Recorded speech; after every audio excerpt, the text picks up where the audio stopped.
السلام علیکم ورحمۃ اللہ وبرکاتہ۔ بسم اللہ الرحمن الرحیم۔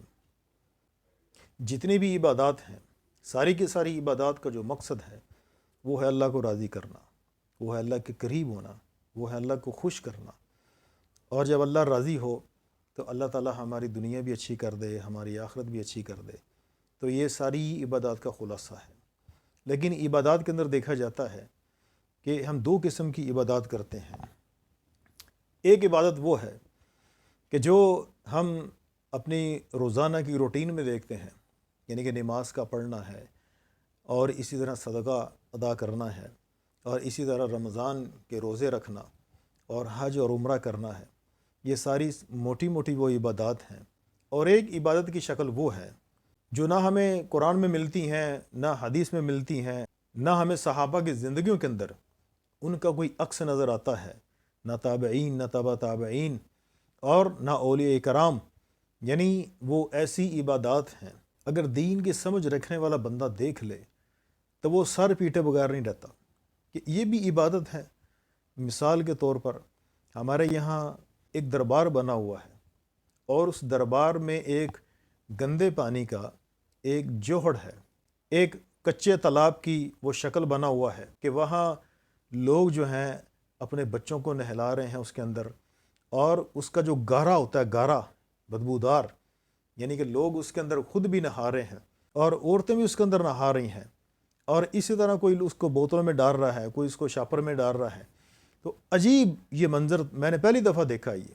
تو میں نے کسی سے وہاں پوچھا، میں نے کہا یار یہ کیا ہو رہا ہے؟ اس نے بتایا جی کہ ان لوگوں کا یہ عقیدہ ہے اس کے اندر نہانے سے اور اس کو جسم کے اوپر ملنے سے، اور اس طرح جو جسمانی جو الرجی اور اس طرح کی جو بیماریاں ہیں اس سے شفا ہوتی ہے۔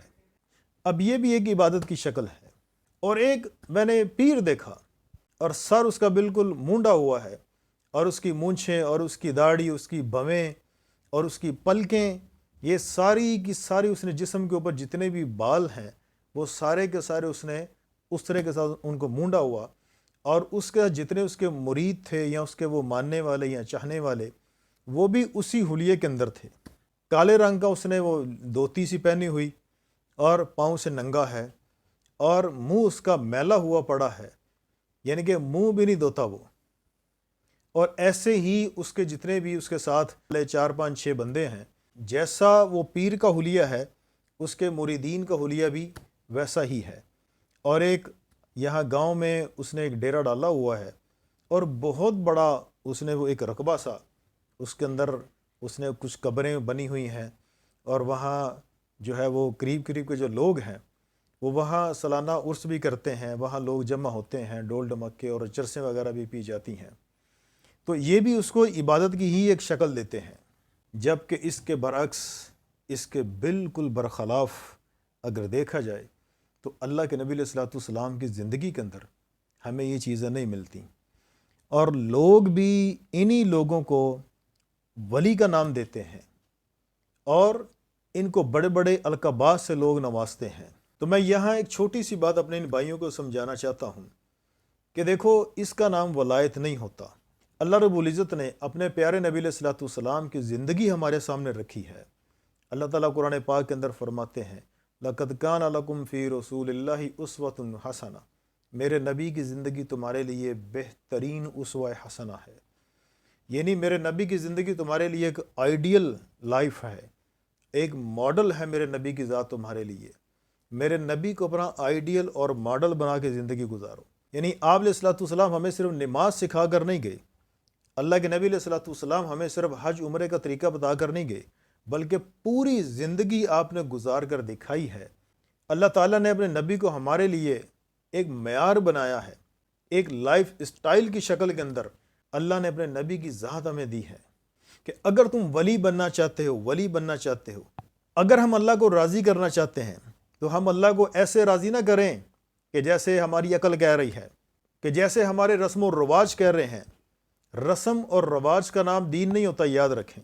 دین ایک مستند شدہ زندگی کا نام ہے۔ دین اس وحی کا نام ہے کہ جو جبرائیل علیہ الصلوۃ والسلام اللہ کی طرف سے پیارے نبی علیہ الصلوۃ والسلام کی طرف لے کر آتے تھے۔ دین ایک مضبوط اور معیاری زندگی کا نام ہے۔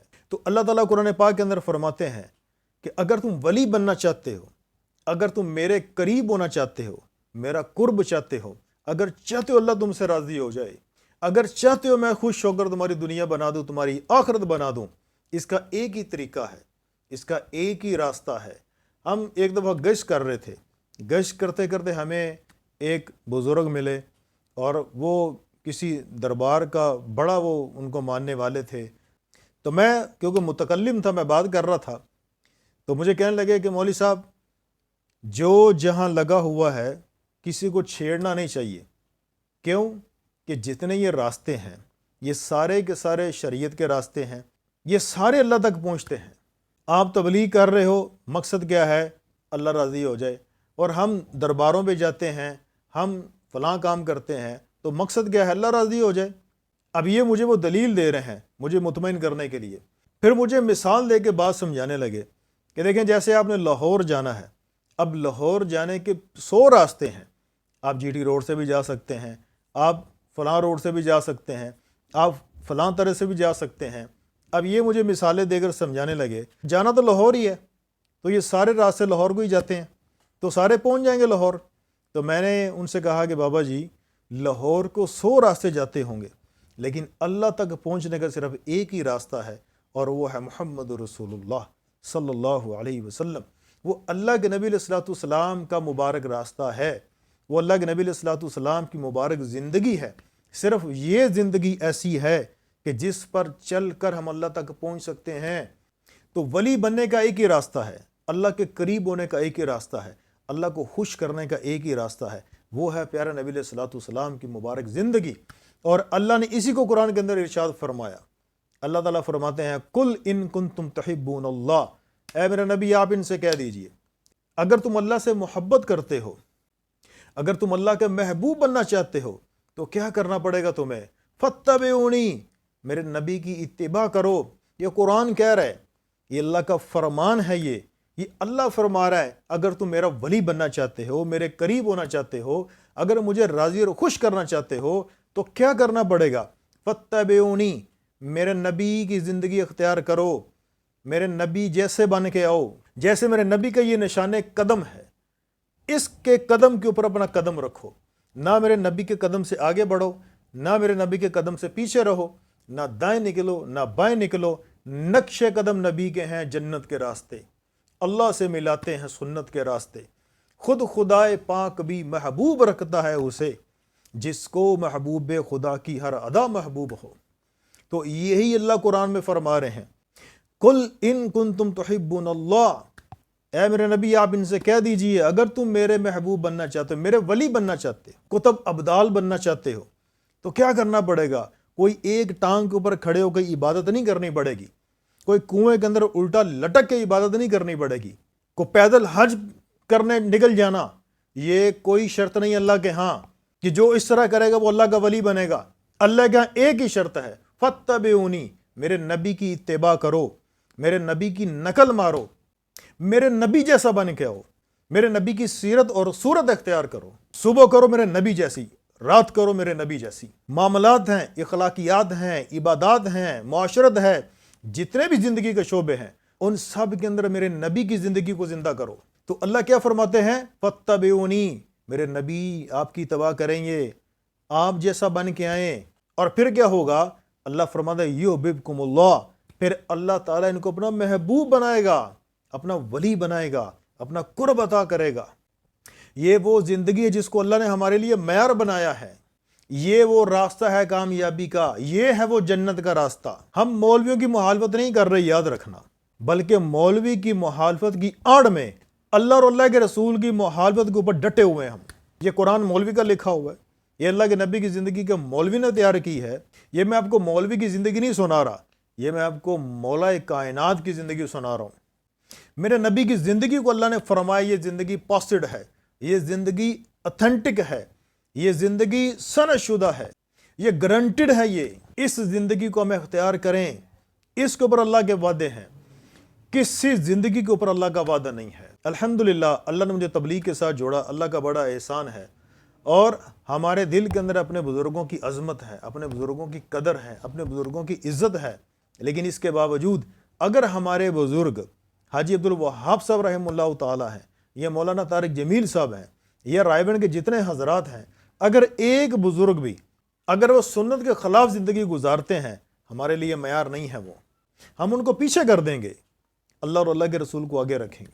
ہم قرآن کو پڑھیں، خود قرآن کا مطالعہ کریں، قرآن کا ترجمہ پڑھیں، قرآن کی تفسیر پڑھیں، اللہ کے نبی کی سیرت کو پڑھیں، ہم صحابہ کی زندگیاں پڑھیں، حیات الصحابہ پڑھیں، کیسے صحابہ اللہ کے نبی علیہ الصلوۃ والسلام کی نقل اتارا کرتے تھے، کوئی فرق نہیں تھا۔ ایک صحابی فرماتے ہیں ہجرت کے موقع کے اوپر آپ علیہ الصلوۃ والسلام اور صدیق اکبر رضی اللہ تعالیٰ عنہ دونوں نے سفید پگڑیاں، سفید لباس، یہاں تک کہ صحابہ آپ کے رنگ کے اندر ایسے رنگے ہوئے تھے، ہجرت مدینہ کے موقع کے اوپر مدینہ والے نہ پہچان سکے ان میں نبی کون اور امتی کون ہے، ایسے سارے صحابہ آپ علیہ الصلوۃ والسلام کے رنگ کے اندر رنگے ہوئے تھے۔ ایک سکھ کو دیکھ کر پتہ چلتا ہے کہ یہ گرو نانک کا ماننے والا ہے، یہ گرو نانک کی نقل اتار رہا ہے، اور یہ سکھ سمجھتا ہے کہ میں گرو نانک کی نقل کروں گا تو کامیاب ہو جاؤں گا، حالانکہ ہم انہیں باطل سمجھتے ہیں، حالانکہ ہم انہیں غلط سمجھتے ہیں، لیکن اس کے باوجود، غلط ہونے کے باوجود، وہ اپنے دین کے اوپر پکے ہیں،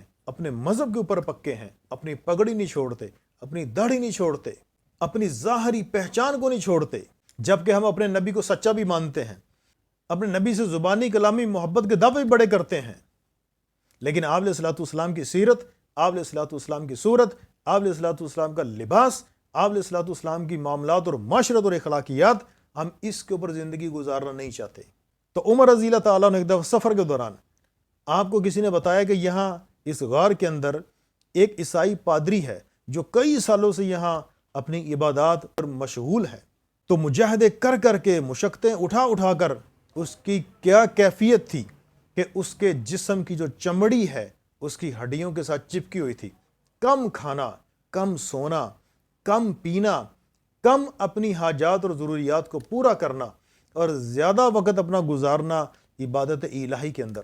لیکن جب وہ باہر نکلا تو عمر رضی اللہ تعالیٰ عنہ اس کی حالت کو دیکھ کے آپ رو پڑے۔ ساتھیوں نے کہا حضرت یہ تو کافر ہے، یہ تو عیسائی ہے، آپ کیوں رو رہے ہیں اس کو دیکھ کر؟ آپ نے فرمایا جس کا مفہوم ہے کہ مجھے اس کے اوپر ترس آ رہا ہے کہ یہ بیچارہ دنیا کے اندر بھی مشقت اٹھا رہا ہے اور مرنے کے بعد بھی مشقت ہی اٹھائے گا۔ کیوں؟ کہ اس کی ریاضت، اس کی عبادت، اس کی مشقت، وہ ساری کی ساری اللہ کے نبی علیہ الصلوۃ والسلام کی زندگی کے خلاف ہے، وہ ساری کی ساری شریعت کے اصولوں کے خلاف ہے۔ اس لیے مجھے اس کے اوپر ترس آ رہا ہے کہ بیچارہ محنت بھی کر رہا ہے، مشقت بھی اٹھا رہا ہے، اور کتنی اللہ کو خوش کرنے کی کوشش کر رہا ہے، لیکن اپنی عقل سے۔ عجیب و غریب انداز ہیں لوگوں کے عبادات کے، اور خود ہی گڑے ہوئے ہیں۔ کوئی نہر کے اندر جا کے وہ گوشت پھینک رہا ہے، کوئی چیلوں اور کموں کو کھلا رہا ہے، اور کوئی سریاں اٹھا کے قبرستان کے اندر پھینک رہا ہے، اور کوئی دالیں اور چاول یہ نہروں کے اندر بہا رہا ہے، اور لوگ اس کو عبادت سمجھتے ہیں، حالانکہ یہ عبادت نہیں، یہ مال کا ضیاع ہے۔ اس کے بارے میں اللہ ہم سے پوچھیں گے کہ غریب مسلمان تو بھوکا مر رہا تھا اور تو فضول میں پیسے اڑا رہا تھا۔ تو اس لیے میرے پیارے مسلمانوں، دین کو سیکھیں، علماء سے جڑیں، ہم تبلیغ سے جڑیں، ہم مدارس سے جڑیں، ہم اپنے دین کو سیکھیں، اپنے قرآن کو سیکھیں، اپنے نبی کی مبارک سیرت کو سیکھیں۔ اس زندگی کے ساتھ اللہ کا 100% وعدہ ہے کامیابی کا، دنیا بھی بنے گی، آخرت بھی بنے گی۔ اللہ سے دعا ہے اللہ ہمارا دین پہ چلنا آسان فرما دے، اللہ میں دین کی سمجھ عطا فرما دے۔ السلام علیکم ورحمۃ اللہ وبرکاتہ۔